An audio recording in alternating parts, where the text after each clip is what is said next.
welcome to my show. I am Jeremy Speaks on, and this is Jeremy Speaks on Everything, episode 4. I want to thank you all for listening. If you haven't already, subscribe to my YouTube channel, add me on Facebook, Instagram, follow me on Twitter, and if you want to call in, I am going to give out that call in number, but I would rather my listeners call in Thursday as I have a good bit to get through today. This is only part one. This week's show is, and the title, I speak on everything, and it's true because today I'm going to speak on something that affects me on a, I guess, personal level. I want to say, I want to speak on the history of the influence of males of African origins in America. Now, I know that may sound like a mouthful, and it is a mouthful, but what I mean by that is I don't want to talk about black men. See, I don't like that label. I don't like that people just can say, oh, that black person or this black person. Or no, black was a label assigned to make people that look like me ugly. If you look up black in the dictionary, it'll say things like evil or without light or devoid. I'm not that. So from here on out in my life, pretty much, not just on the radio or on YouTube, I'm always going to say males of African origin that live in America. And speaking of males that live in America of African origin, the two reasons I want to talk about this is one, well, no one does it enough these days. Like, you don't hear enough about our accomplishments. You only hear the bad stuff.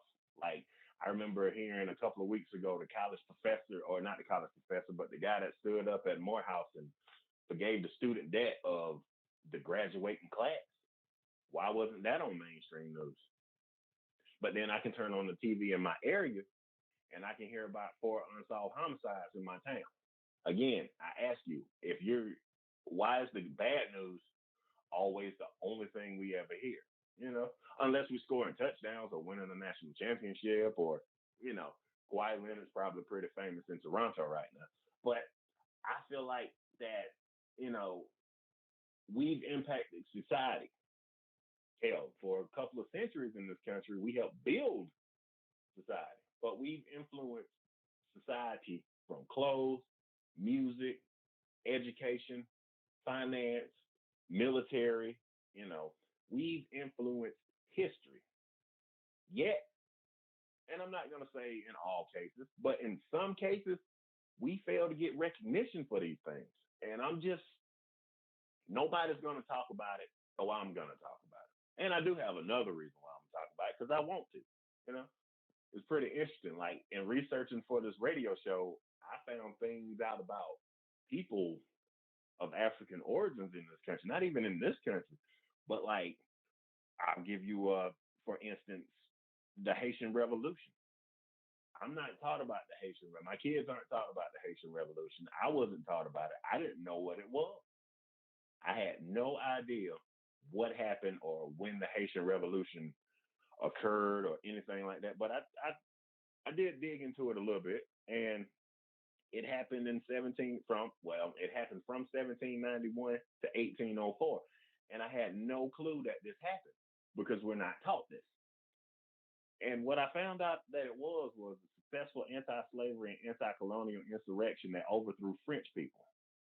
It led to the West pulling out of the institution of slavery throughout the Americas, which I think that's pretty, historically, I think that's something that should be passed down and passed along.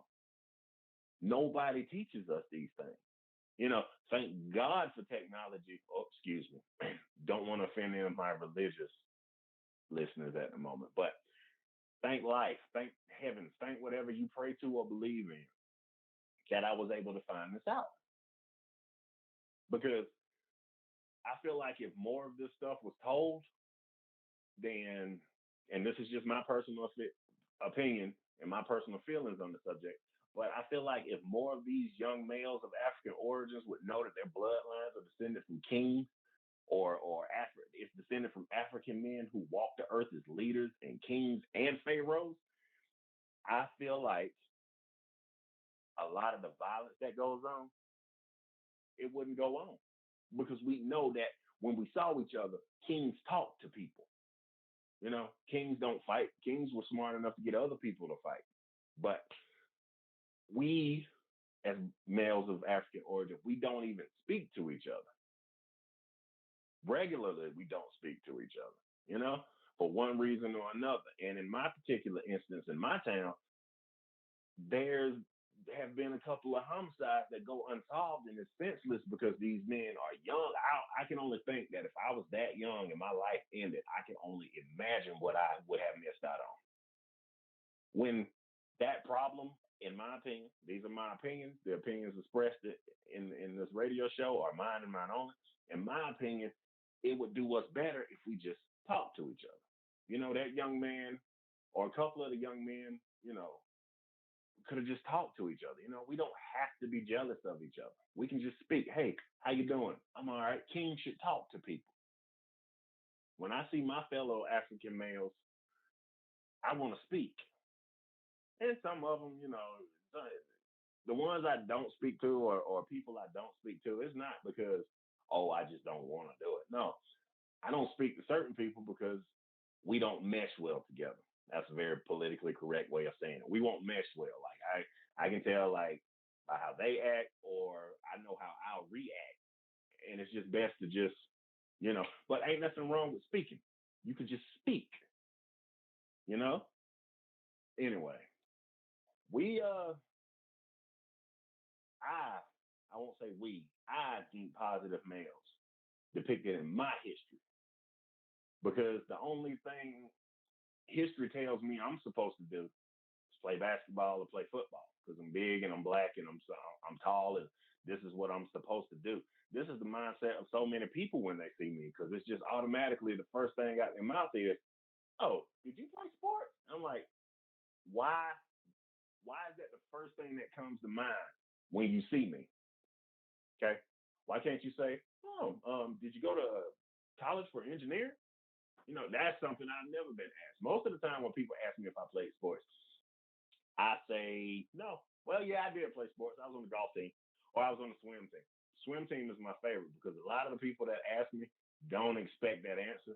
And it cracks their face when, oh, did he just say he was on the swim team? And it taps into a stereotype, which doesn't bear repeating, but it taps into a certain stereotype of how they feel about males of African origins in swimming.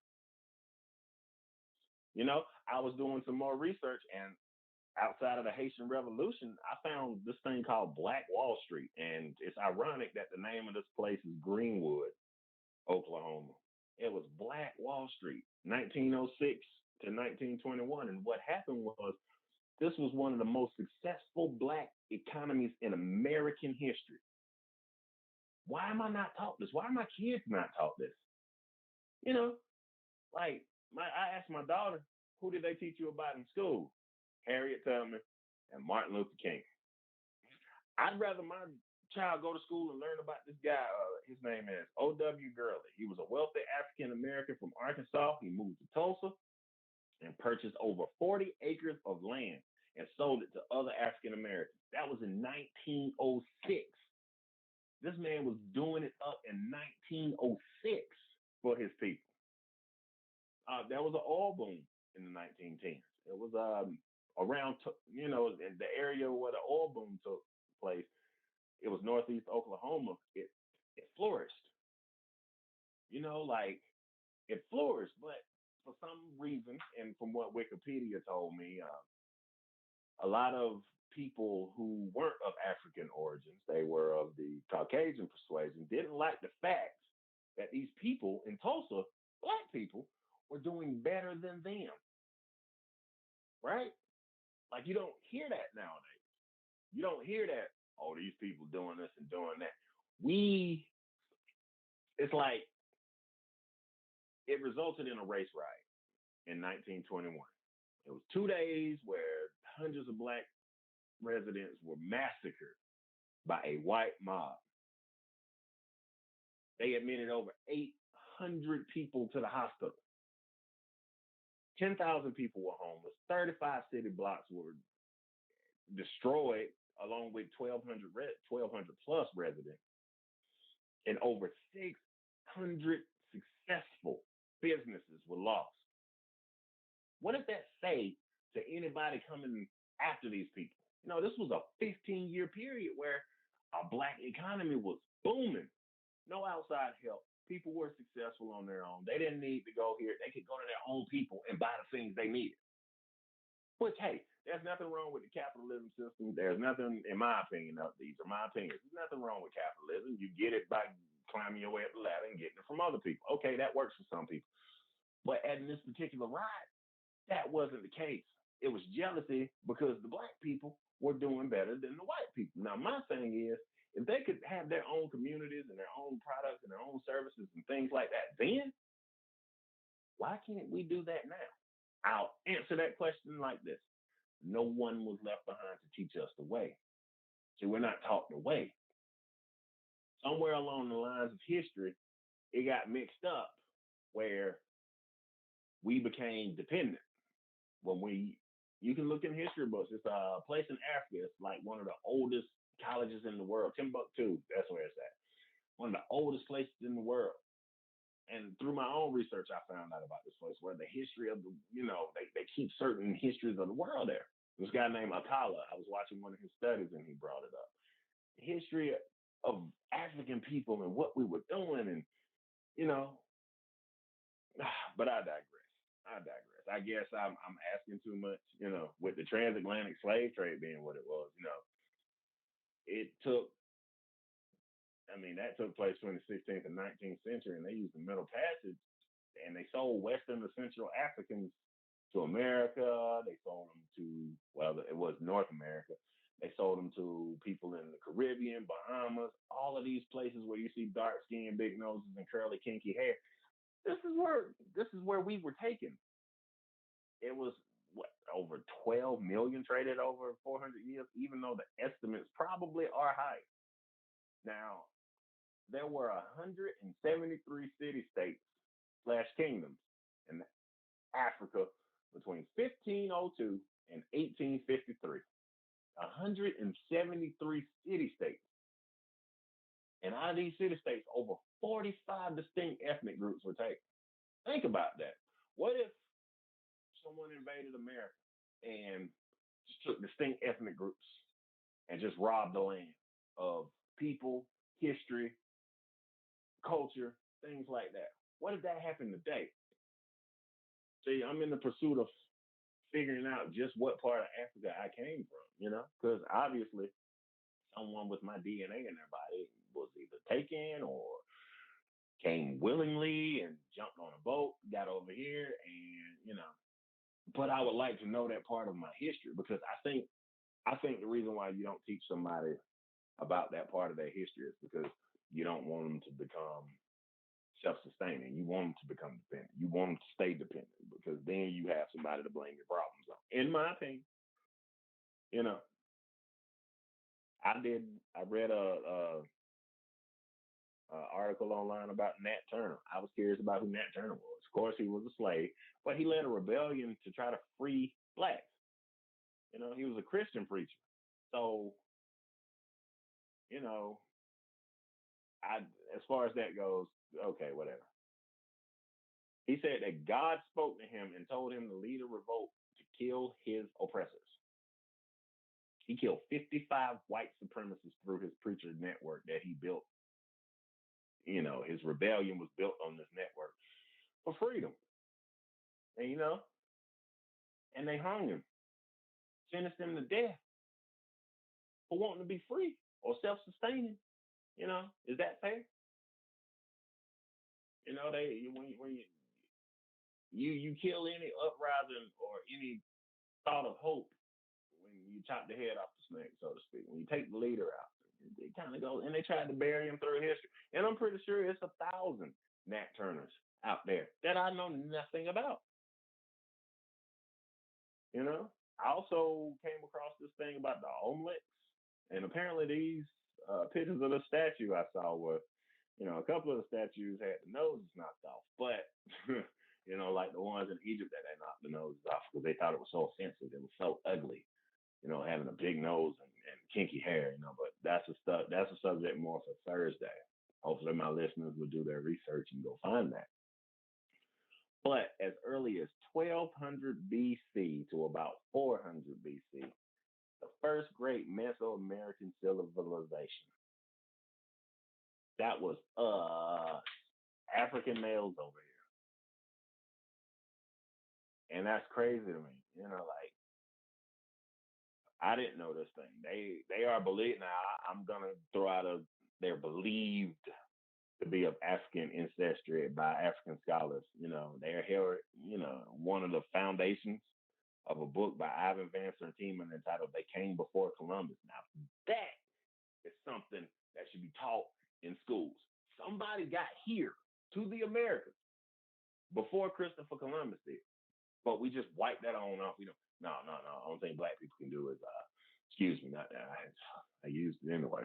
Only thing that these Africans can do is entertain us, catch a football, dribble a basketball. Not to mention some of us were doctors, which that'll be in a future episode. I'll do a little bit more research on that. Some of us are doctors, famous. You know, I'll even go one for one of the most famous African Americans that they love to teach us about was George Washington Carver, who quote unquote invented peanuts or peanut butter, right? And they locked him in a crazy house and stole everything he did. The only thing he gets now is 2 mentions of it in a paragraph in a book somewhere. Oh, he invented peanut butter and 300 other things that came from peanut butter. What is that? It's more to my history than Martin Luther King, Harriet Tubman, and they don't. The same people that give us that history are the same people that killed Martin Luther King. Like the same people that gave us Christianity gave us nigger. That's just my opinion. Anyway, more on the omelets. They were distinctly African. They had features: broad nose, thick lips, and a lot of skeptics of these people getting here were saying that the noses and the lips are thick because the tools were dull. But the statues, they had eyelids and hair. If a person can carve an eyelid, can't they can't they make a nose smaller if they like to?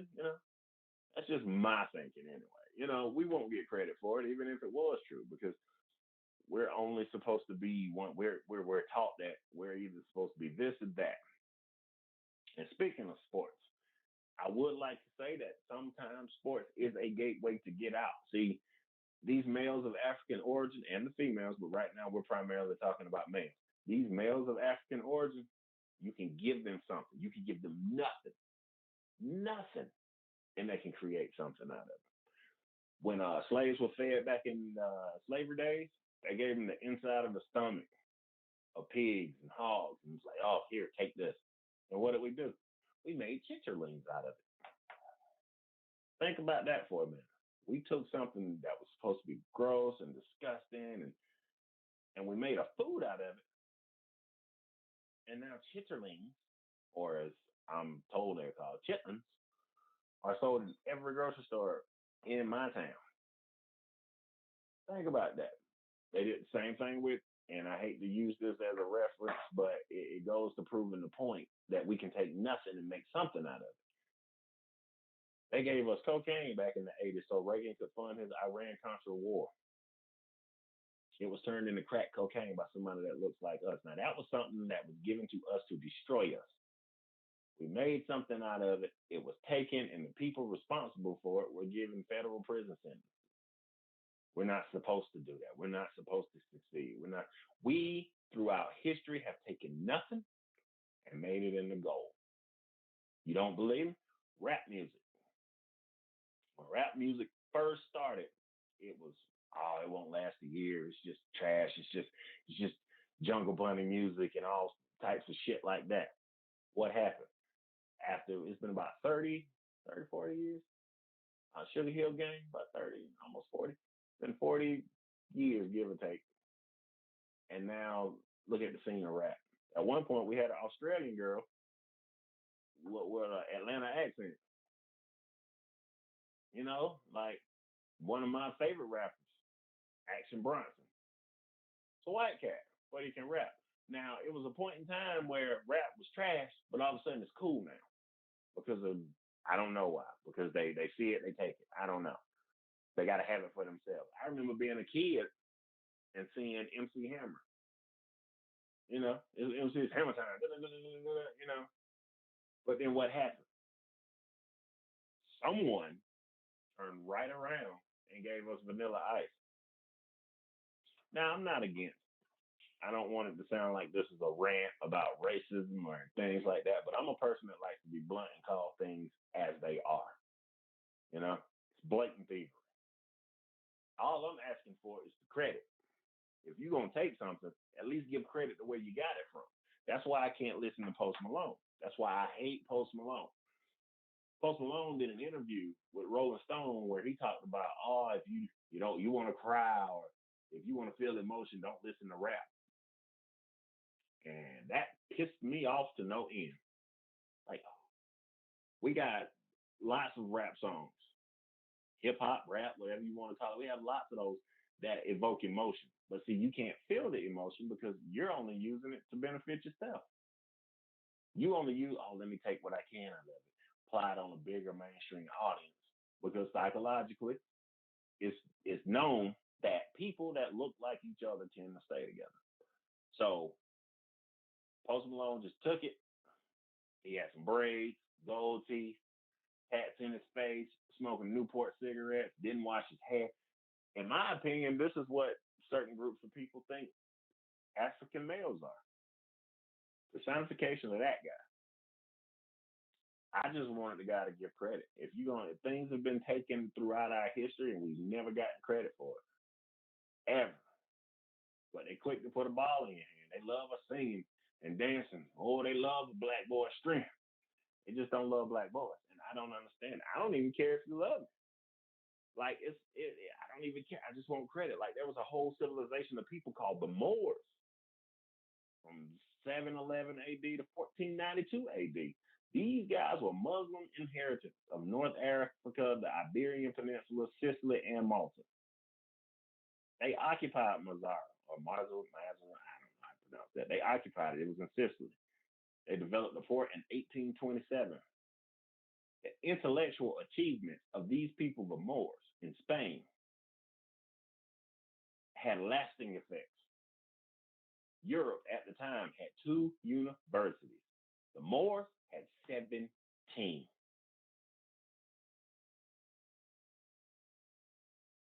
It had street lighting, 50 hospitals with running water, 300 baths, 500 mosques, and 70 libraries. I mean, they had extensive knowledge of irrigation and cultivation of crops. These are skills that these people had, but we're not taught that they had. Why? The images I see when somebody says Africa are people with spears, they won't give any credit to it. And I'm like, why not? Is maintaining a certain lie in history worth really? A lie is a lie. I live by this. A lie is a lie. It will find its way out. Will always find its way out. I just want a little credit. Like I said, I'm a big guy. When I was in school, I didn't play any sports because it never appealed to me to go and try to play sport, and it didn't make sense to me. Like even to this day, it might have been yesterday I was asked if I played basketball, and I'm more than just a sport. I'm more than just a Madden NFL game cover.